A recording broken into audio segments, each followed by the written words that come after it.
वर्णिवेशरमणीयदर्शनं मन्दहासरुचिराननाम्बुजं पूजितं सुरनरोत्तमैर्मुदा धर्मनन्दनमहं विचिन्तये।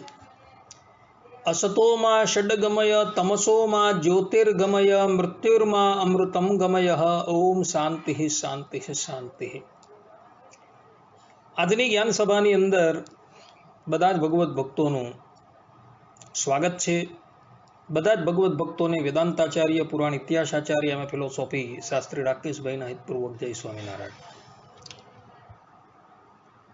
32 પ્રકારના અપરાધોની વાત આપણે કરી ચૂકેલા છે અને આપણે બધા પદ્મ પુરાણની અંદર પાતાલખંડની અંદર 79માં અધ્યાયની અંદર ભગવાન વેદવ્યાસજીએ 32 ઉપરાંત બીજા પણ ભગવાનની ભક્તિની અંદર થતા અપરાધોનું વર્ણન કરેલું છે। તેનું આપણે બધા અવલોકન કરતા હતા, પરંતુ એ વાત કરીએ એ પહેલાં આપણે એક બહુ મહત્વની વાત કરવાની છે। શરણાગતિના જે 6 લક્ષણ જે છે, આનુકૂલ્યસ્ય સંકલ્પ, પ્રાતિકૂલ્યસ્ય વર્જનમ, રક્ષિષ્યતિ ઇતિ વિશ્વાસો, ગોપ્તૃત્વ વર્ણમ, આત્મનિક્ષેપ, કાર્પણ્ય, ષડવિધા શરણાગતિ। કે ભગવાનની આજ્ઞા પ્રમાણે વર્તવું એ શરણાગતિનું પહેલું લક્ષણ છે। ત્યારબાદ બીજું લક્ષણ, ભગવાનની આજ્ઞાથી વિરુદ્ધ ક્યારેય પણ વર્તવું નહીં। ત્રીજું, ભગવાન મારી રક્ષા અવશ્ય કરશે એવો વિશ્વાસ રાખવો। ચતુર્થ, ભગવાનની નિત્ય પ્રાર્થના કરતા રહેવું। પાંચમું, પોતાનો આત્મા, દેહ, ધન, પરિવાર એ બધી જ વસ્તુઓ ભગવાનના ચરણારવિંદની અંદર નિવેદિત કરી દેવી। અને છઠ્ઠું, કાર્પણ્ય જેને કહેવામાં આવે છે, અતિશય દીનતા, પોતાને અસમર્થ સમજવું। આ 6 પ્રકારના લક્ષણો જે છે એ શરણાગતિના લક્ષણો છે, જેનું વિસ્તૃત વિવેચન હું અગાળના પ્રસંગોની અંદર કરી ચૂકેલું છું। પરંતુ ભક્તો, આ જે શરણાગતિ જે છે એ શરણાગતિની સિદ્ધિ કેવી રીતના થાય? આપણે આપણા મનની અંદર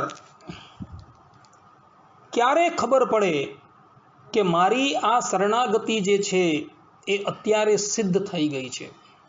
એ ક્યારે ખબર પડે? તો મહાપુરુષો જે છે તેનું કહેવું છે, જ્યારે જીવાત્મા પોતાના મનની અંદર, પોતાના હૃદયની અંદર નિર્ભયતાનો અનુભવ કરતો હોય, નિશ્ચિંતતાનો અનુભવ કરતો હોય, નિઃશોકતાનો અનુભવ કરતો હોય, નિસંશયતાનો અનુભવ કરતો હોય અને વિપરીત ભાવનાથી જે રહિત થઈ જાય, ત્યારે સમજવું કે એ ભક્તને શરણાગતિ જે છે એ સિદ્ધ થઈ ગઈ છે। પરબ્રહ્મ પરમાત્મા શ્રીમન નારાયણના શરણની અંદર તમે જાઓ, પછી તમે કાલ, કર્મ, માયા ઇત્યાદિકના ભયથી સંપૂર્ણપણે રહિત થઈ જવા જોઈએ। આવો સાધક જે છે એ પોતાના કલ્યાણની ચિંતાથી પણ રહિત થઈ ગયો હોય છે। એ બધી જ બાજુઓથી નિર્ભયતા અનુભવતો હોય છે અને એકાંતિક ભાવે ભગવાનનું ભજન કરતો હોય છે। આવા લક્ષણ જેના જીવનની અંદર દેખાય તો સમજવાનું કે એ શરણાગતિ સિદ્ધ થઈ ગઈ। બીજું લક્ષણ, નિશ્ચિંતતા થઈ જાય છે એને।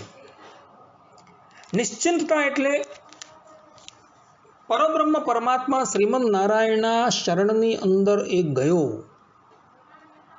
પછી એ ભક્ત જે છે એ પોતાના આત્યંતિક શ્રેયની પણ પરવા કરતો નથી।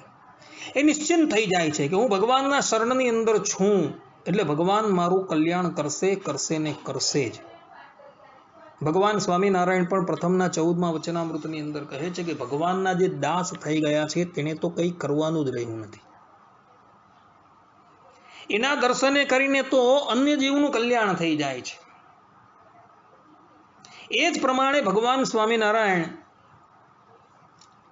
પ્રથમના 72મા વચનામૃતની અંદર પણ કહે છે કે એવો એ ભક્ત જે છે તે તો એવું જ માનતો હોય કે જે દિવસથી મને ભગવાનના દર્શન તથા ભગવાનની ઓળખાણ થઈ છે તે દિવસથી જ મારું કલ્યાણ થઈ ગયું છે ને આ બધા જે સાધન કરું છું તો કેવલ ને કેવલ ભગવાનની પ્રસન્નતાને અર્થે છે. એ પ્રમાણે જે નિશ્ચિંત થઈ ગયો હોય તેને પણ શરણાગતિ સિદ્ધ થઈ ગયેલી હોય. ત્યારબાદ ત્રીજું લક્ષણ નિઃશોક. આવો જે શરણાગત ભક્તો હોય ને તેના જીવનની અંદર કોઈ પણ જાતનો શોક હોતો નથી.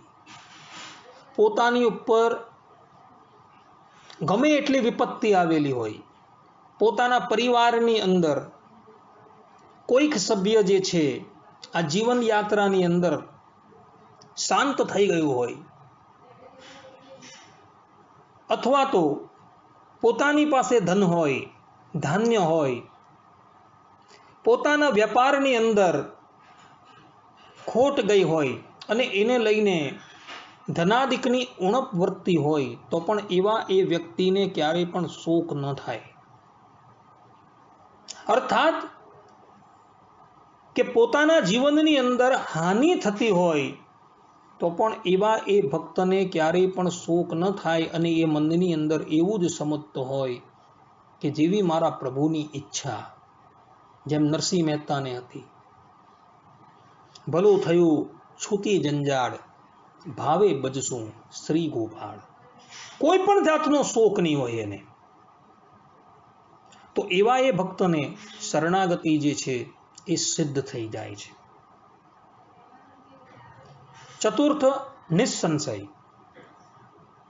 આવો જે શરણાગત ભક્તો હોય એને મનની અંદર કોઈ પણ જાતનો સંશય હોતો નથી. એ એવું જ સમજતો હોય જેમ ભગવાન સ્વામિનારાયણ ગધડા અંત્યના 13મા વચનામૃતમાં કહે છે કે એવો એ ભક્ત જે છે એ એવું સમજતો હોય કે ભગવાન હાથીએ બેસાડે રાજી થતા હોય કે ભગવાન ગધેડે બેસાડીને રાજી થતા હોય તો એ પ્રમાણે રહેવું. એટલે જગત કે જીવનની અંદર એવા વ્યક્તિની વૃદ્ધિ થતી હોય કે પછી એનો રાસ થતો હોય એની અંદર એને કોઈ પણ જાતનો સંશય થતો ન હોય. વૃદ્ધિ થતી હોય તે વખતે તો કોઈને સંશય નથી થતો, પરંતુ જ્યારે રાસ થતો હોય ને ત્યારે બધાને સંશય થતો હોય છે કે ભગવાન આવું શા માટે કરતા હોય છે. આ પ્રકારનો સંશય પણ જેના જીવનની અંદર ન થાય તો સમજવાનું કે એવા એ વ્યક્તિને ભગવાનની શરણાગતિ જે છે એ સિદ્ધ થઈ ગઈ છે. અને પાંચમું લક્ષણ છે વિપરીત ભાવનાથી રહિત થઈ જાય. ભગવાન શ્રી હરિ ના શરણની અંદર જે ભગવદ ભક્ત ગયો હોય ત્યારબાદ એ ભક્તની તમામ જવાબદારી જે છે એ ભગવાનની હોય છે. એ શરણાગત ભક્ત જે છે એ પોતાનો ભાર સમર્પણ બધું જ ભગવાનના મસ્તક પર અર્પણ કરી દેતો હોય છે અને પોતે નિશ્ચિંત થઈ ગયો હોય છે. પછી એના જીવનની અંદર કદાચ કોઈ દુર્ઘટના બને, પોતાના શરીરની અંદર કંઈ ખોળ ખાપણ આવી જાય અને એને લઈને કદાચ એને એના ધર્મ પાળવાની અંદર વિક્ષેપ આવીને ઊભો રહી જાય તો પણ એ ભગવદ ભક્ત જે છે તેના મનની અંદર ક્યારેય પણ ભગવાનને વિશે વિપરીત ભાવના ઉદય ન થાય કે ભગવાન થઈને આ પ્રમાણે શા માટે કરતા હશે. એ પ્રમાણેની વિપરીત ભાવના ક્યારેય પણ ઉદય થાય જ નહીં. તો સમજવાનું કે એવા એ ભક્તને શરણાગતિ જે છે એ સિદ્ધ થઈ ગઈ છે. આ 5 લક્ષણો જે છે એ 5 લક્ષણો પછી આપણે એ વસ્તુની જાણ થાય છે કે આપણે આપણા જીવનની અંદર શરણાગતિ સિદ્ધ થઈ છે કે નથી થઈ. જો આ 5 લક્ષણમાંથી એક પણ લક્ષણ જો આપણે આપણા મનની અંદર સ્ફૂરતું હોય તો સમજજો કે તમને હજુ ભગવાનની શરણાગતિ સિદ્ધ થઈ નથી. આવો એ ભક્ત હોય ને એ તો નિર્ભય થઈ જાય છે, નિશ્ચિંત થઈ જાય છે, નિશોક થઈ જાય છે, નિસંશય થઈ જાય છે ને વિપરીત ભાવનાથી એ રહિત થઈ જાય. કારણ કે બધો ભાર સમર્પણ જે છે એ ભગવાનના મસ્તકની ઉપર એણે અર્પણ કરી દીધેલો હોય છે. હવે ભગવાનની ઈચ્છા એ જ મારું પ્રારબ્ધ એવો એ ભક્ત જે છે એ પ્રમાણે સમજતો હોય છે. ભગવાન સ્વામિનારાયણે આ વાત વચનામૃતમાં પણ કરેલી છે કે એવો એ ભક્ત તો પછી એમ જ સમજતો હોય કે પરબ્રહ્મ પરમાત્માની ઈચ્છા જે છે એ જ મારું પ્રારબ્ધ છે એમ સમજીને એ જીવન વ્યતીત કરતો હોય છે. આ સંબંધની અંદર દ્રૌપદીજીનું દ્રષ્ટાંત જે છે એ બહુ દીવા દાંડી જેવું છે ભક્તો. દ્રૌપદીજીને શરણાગતિ સિદ્ધ થઈ ગયેલી હતી. પ્રથમ એને શરણાગતિ સિદ્ધ ન હતી, પરંતુ દ્યુત ક્રીડા વખતે કૌરવોની સભાની અંદર જ્યારે એના ચીર ખેંચાવા લાગ્યા અને પરબ્રહ્મ પરમાત્મા શ્રીમદ નારાયણે આવીને એની રક્ષા કરી, તે દિવસથી દ્રૌપદીજીની શરણાગતિ જે છે એ સિદ્ધ થઈ ગઈ છે. અને ત્યારબાદ એને એના જીવનની અંદર ક્યારેય પણ ભયતાનો અનુભવ નથી થયો અને કોઈ દિવસ ભગવાન પ્રત્યે એણે સંશય નથી કર્યો અને ક્યારેય પણ એને એના જીવનની અંદર ભગવાનને વિશે વિપરીત ભાવનાનો ઉદય થયો. એક સમયની વાત છે, દુષ્ટ એવા દુર્યોધને દુર્વાસા ઋષિની ચાતુર્માસના 4 મહિના સુધી બહુ સેવા કરી અને એને લઈને દુર્વાસા ઋષિ જે છે એ દુર્યોધનની ઉપર બહુ પ્રસન્ન થયા અને દુર્યોધનને કહ્યું કે રે દુર્યોધન, તારી જે ઈચ્છા હોય તે માંગી લે. પરંતુ ભક્તો જોજો, જે દુષ્ટ પુરુષ હોય ને એમાં લોકોને અનિષ્ટ કરવાની વૃત્તિ જ ઉદય થતી હોય છે. દુર્વાસા એક સમર્થ ઋષિ છે. એ ધારે તો કોઈ પણ જીવાત્માને સદેહ ભગવત ધામમાં મોકલી શકે એટલી શક્તિ છે, કારણ કે શંકરનો અવતાર છે. શિવ પુરાણમાં અને ભાગવતમાં આ વાત લખેલી છે. તો આ દુષ્ટે શું માંગ્યું કે હે પ્રભુ, જે પ્રમાણે અમે 4 મહિના સુધી તમારી સેવા કરી તે જ પ્રમાણે તમો હવે અહીંથી પાંડવોની પાસે જાઓ. પાંડવો અત્યારે વનમાં રહે છે અને તેઓનું આતિથ્ય તમે સ્વીકાર કરો, પરંતુ તમે એવા સમય પર જજો કે જ્યારે દ્રૌપદીજી જે છે એ પ્રસાદ ગ્રહણ કરીને નિવૃત્ત થઈ ગયા હોય. દુર્વાસા ઋષિ બધું જાણે છે, એટલે કાલદર્શી છે. એને દુર્યોધનના દુષ્ટ ભાવની પણ ખબર છે, છતાં પણ દુર્વાસા ઋષિ કંઈ બોલતા નથી અને પાંડવોની પાસે જવા માટે તૈયાર થઈ ગયા. એ વખતે દુર્વાસાની સાથે 10,000 શિષ્યો હતા, કારણ કે એ કુલપતિ હતા અને કુલપતિઓનું સાહજિક લક્ષણ છે, મહાભારતની અંદર આપેલું છે ટીકાની અંદર, કે જે પોતાના હાથ નીચે 10,000 આચાર્યોનું પોષણ કરતા હોય એ કુલપતિ કહેવામાં આવે છે. ને કુલપતિના હાથ નીચે 10,000 આચાર્યો ઉપરાંત કેટલાય વિદ્યાર્થીઓ જે છે એ અધ્યયન કરતા હોય છે. આ બાજુ દુર્વાસા ઋષિ પોતાના 10,000 શિષ્યોને લઈને બરાબર મધ્યાહન સમયે પાંડવોની પાસે આવ્યા. એ વખતે પાંડવો જે છે એ પ્રસાદ ગ્રહણ કરીને નિશ્ચિંતપણે બેઠેલા હતા. દુર્વાસા ઋષિને આવતા જોઈ પાંડવો ઊભા થઈ ગયા, સામે જઈને એમને વંદન કર્યા. યુધિષ્ઠિર મહારાજે આતિથ્ય માટે નિમંત્રણ આપ્યું. એટલે દુર્વાસા ઋષિ કહે છે કે મહારાજ, અમે યમુના સ્નાન કરીને આવીએ છીએ, આ ભોજનનો પ્રબંધ કરો. યુધિષ્ઠિર મહારાજ કહે જેવી આજ્ઞા. અને યુધિષ્ઠિર મહારાજ દોડતા દોડતા કુટિયાની અંદર આવ્યા. ને એ જ વખતે પતિવ્રતા એવી દ્રૌપદી સૂર્યદેવે આપેલું અક્ષય પાત્ર જે છે એને સાફ કરીને એક બાજુ મૂકતી હતી.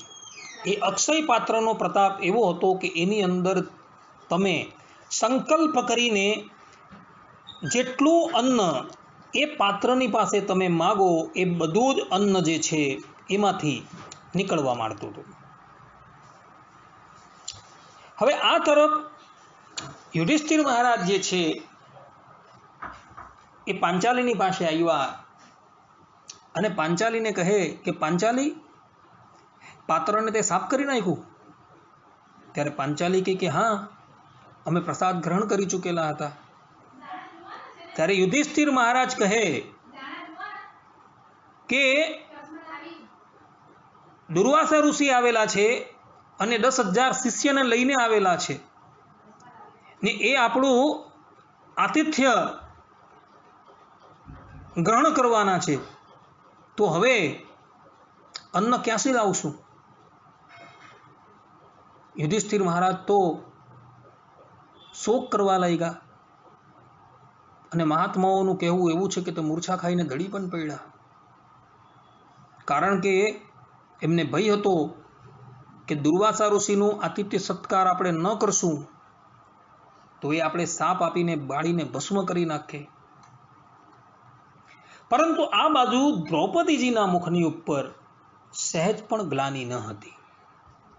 એને પોતાના પ્રભુની ઉપર દ્રઢ વિશ્વાસ હતો. કારણ કે એ નિર્ભય થઈ ચૂકેલા હતા, નિશ્ચિંત થઈ ગયા હતા. એને વિશ્વાસ હતો કે જે પ્રમાણે એ જ શ્રી કૃષ્ણ ભગવાને કૌરવોની ભરી સભાની અંદર મારી પ્રતિષ્ઠા રાખેલી હતી તે જ પ્રમાણે અહીં પણ રાખશે. એટલે મનોમન એણે ભગવાનને સંભાળ્યા. દ્રૌપદીજી ના મનની અંદર કોઈ પણ જાતનો શોક નથી કે કોઈ પણ જાતનો સંશય નથી કે ભગવાન શ્રી કૃષ્ણ હું બોલાવીશ ને ન આવશે, એવો સંશય પણ નથી. એને ખબર છે કે મારા ઈષ્ટદેવ જે છે એ મારી પોકાર સાંભળીને અવશ્ય મારી સહાયતા કરવા માટે આવશે. એટલે નિસંશય પણ હતા અને નિશોક પણ હતા. જ્યારે યુધિષ્ઠિર મહારાજ શોક કરતા થકા મૂર્છા ખાઈને ધડી પડેલા હતા.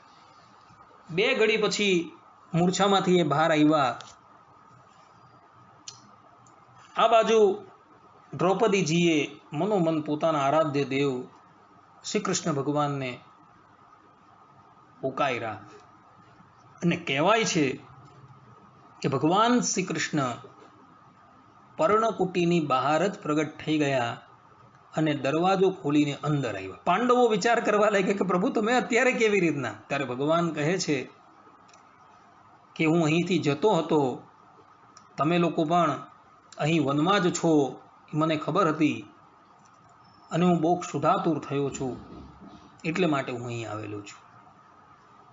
માટે કૃષ્ણ બધી વાત પછી પહેલા કંઈ ભોજન હોય તો લાવો.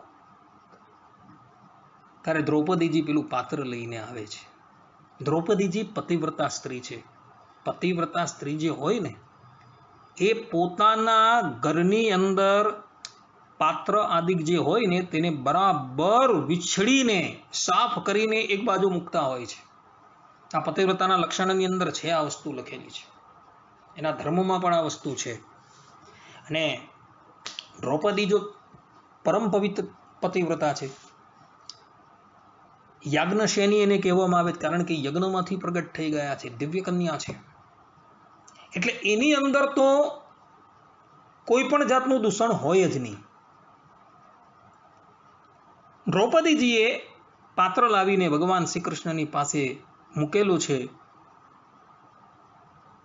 ભગવાન શ્રી કૃષ્ણએ જોયું કે પાત્રોમાં તો કંઈ નથી, પરંતુ ખૂણાની અંદર એક ભાજીનું ફોતરું જે છે એ ચોંટેલું હતું.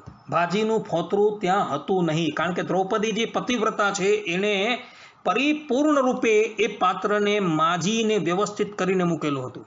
મહાત્માઓ કહે છે કે ફોતરું અંદર ન હતું, પરંતુ ભગવાને પોતાના સંકલ્પથી એ ફોતરું જે છે ત્યાં પ્રગટ કરેલું. અનંતકોટી બ્રહ્માંડના અધિપતિ માટે આ વસ્તુ કોઈ અશક્ય નથી. જે સંકલ્પ માત્રથી એકો અહમ બહુશ્યામ પ્રજાએ, આમ સંકલ્પ કરવા માત્રથી અનંતકોટી બ્રહ્માંડની સૃષ્ટિ કરી દેતા હોય, એને માટે આ ફોતરું પ્રગટ કરવું એ કોઈ સામાન્ય વાત નથી. ભક્તો, એણે ભાજીનું એક ફોતરું ત્યાં પ્રગટ કરી દીધેલું હતું. દ્રૌપદીજીએ પાત્ર બતાવ્યું એટલે ભગવાન કહે કે કૃષ્ણા, ભોજન ક્યાં નથી? ભોજન છે તો ખરું, જો આ ફોતરું છે. એમ કરીને ભગવાને પોતાની આંગળીથી ખૂણામાં જે ફોતરું હતું એને કાઢ્યું અને પોતાના હાથમાં લીધું અને સંકલ્પ કર્યો કે આનાથી સંપૂર્ણ ત્રિભુવન જે છે એ તૃપ્ત થઈ જાઓ. સંપૂર્ણ ત્રિભુવન એટલે પશુ પક્ષીથી લઈને મનુષ્ય માત્ર બધા ત્રિભુવનની અંદર જે રહેલા છે એ બધા જ તૃપ્ત થઈ જાઓ. અને બધાને તે જ સમયે હોડકાર આવી ગયો, પાંડવોને પણ આવી ગયો. પછી ભગવાન શ્રી હરિ જે છે એ નિશ્ચિંત થઈને બેઠા અને ભીમસેનને આજ્ઞા કરી કે ભીમસેન, જઈને તમે દુર્વાસાને બોલાય આવો. ભીમસેને કહ્યું, જેવી આજ્ઞા. આ તરફ ભીમસેન જાય છે ને પેલી બાજુ દુર્વાસા ઋષિ લોકો સ્નાન કરીને બહાર નીકળ્યા અને પોતાના વસ્ત્ર ધારણ કરે છે. ત્યાં એ લોકોને એવો ઓળકાર આવ્યો કે જાણે કંઠ પર્યંત એ લોકો તૃપ્ત થઈ ગયા હોય. કંઠની અંદર એક દાણો પણ હવે જવા માટે તૈયાર નથી, ત્યાં લગીનની તૃપ્તિ છે. દુર્વાસા અને એના શિષ્યો જે છે વિચારવા લાગ્યા કે આ તે વળી શું થયું. દુર્વાસા બધું જાણે છે. શિષ્યો કહે છે કે ગુરુદેવ, કંઠની અંદર અન્ન ખૂબ ભરેલું છે, એટલે કે કંઠથી પર્યંત ઉદર લગીન અન્ન ભરાઈ ચૂકેલું છે. હવે એક દાણો પણ અંદર જાય એવું નથી. અને પાંડવો જો આવી ગયા તો આપણે એને શું જવાબ આપશું? દુર્વાસા ઋષિ કહે કે પાંડવો જે છે ને એ અંબરીશ જેવા છે. અંબરીશની સાથે એક વખત મારે વિવાદ થયો હતો અને મારે ત્રિલોકીની અંદર ભ્રમણ કરવું પડેલું હતું. જો એ લોકો આવી ગયા અને આપણે ભોજન માટે નિમંત્રણ આપ્યું અને આપણે ભોજન ન કરી શક્યા તો એ લોકોની જે ક્રોધાગ્નિ જે છે એનાથી આપણે બધા બળી જશું. આ વાત મહાભારતમાં લખેલી જ ભક્તો. એટલે દુર્વાસા કહે બધા શિષ્યોને કે તમે લોકો બધા હવે 10 દિશાની અંદર પલાયન થઈ જાઓ અને હું પણ ભાગું છું. એમ કહીને 10,000 શિષ્યો હતા અને તત્કાલિક 10 દિશાની અંદર ભાગી ગયા બધા. ભીમસેન આવીને નદી કિનારે જુએ છે તો કોઈ ત્યાં હતું નહીં. કહેવાનું તાત્પર્ય અહીં એટલું જ છે આ ચરિત્રની અંદર કે દ્રૌપદીજીની જે શરણાગતિ હતી ને, એ શરણાગતિની અંદર કોઈ પણ જાતનો એને સંશય ન હતો, કોઈ જાતનો એને શોક ન હતો, ભગવાન વિશે એને કોઈ વિપરીત ભાવના પણ નહીં હતી. એ નિર્ભય હતી અને નિશ્ચિંત હતી. જ્યારે પાંડવો જે છે, પાંડવોની અંદર યુધિષ્ઠિર મહારાજ જે છે, પોતાની ઉપર જ્યારે અતિશય કષ્ટ આવી ગયું ત્યારે એ શોક કરવા લાગેલા હતા. એટલે દ્રૌપદીજીની શરણાગતિ જે છે એ શરણાગતિ અત્યંત દ્રઢ થઈ ગઈ હતી.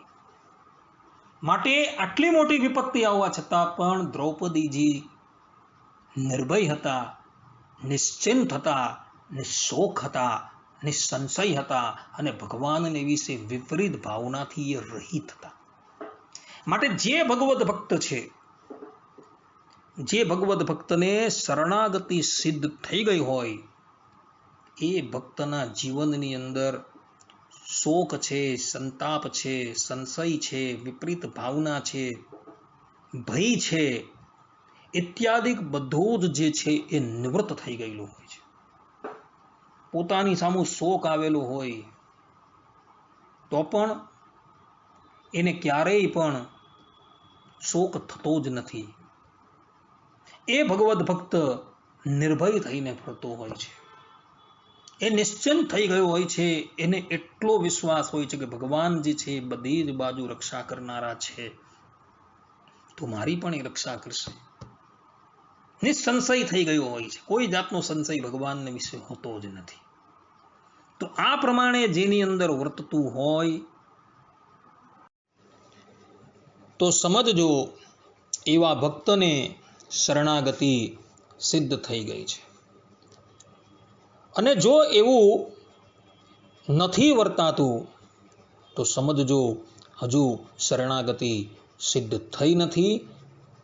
અને પોતાની એ શરણાગતિ પરિપક્વ થાય એટલે માટે આપણે શાસ્ત્રોનો તથા સંતોનો સહારો અવશ્ય લેવો જોઈએ. શાસ્ત્ર અને સંતોના માધ્યમથી, અર્થાત કે શાસ્ત્ર અને સંતોનો સમાગમ કરવાથી આપણી અંદર જે ન્યૂનતા છે એ ન્યૂનતાને આપણે ટાળવાની છે.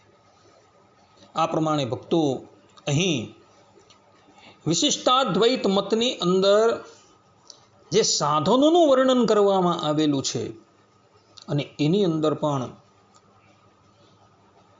પરમ સાધન અને સાધ્ય રૂપ જે શરણાગતિનું વર્ણન કરવામાં આવેલું છે, એ શરણાગતિનું વર્ણન જે છે એ અહીં પૂર્ણ થાય છે.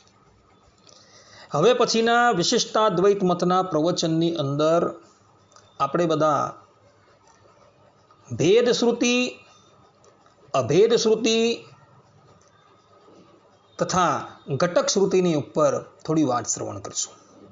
અને એ ઘટક શ્રુતિના માધ્યમથી ભેદાભેદ શ્રુતિનો આપણે સમન્વય કરશું. ત્યાં લગીન બધા જ ભગવદ ભક્તોને હેતપૂર્વક જય સ્વામિનારાયણ. સર્વે સંતો નિરામયઃ, સર્વે સુખીનો ભવંતુ, સર્વે ભદ્રાણિ પશ્યન્તુ, મા કશ્ચિદ દુઃખ ભાગ ભવેત. અસ્તુ. જય સ્વામિનારાયણ.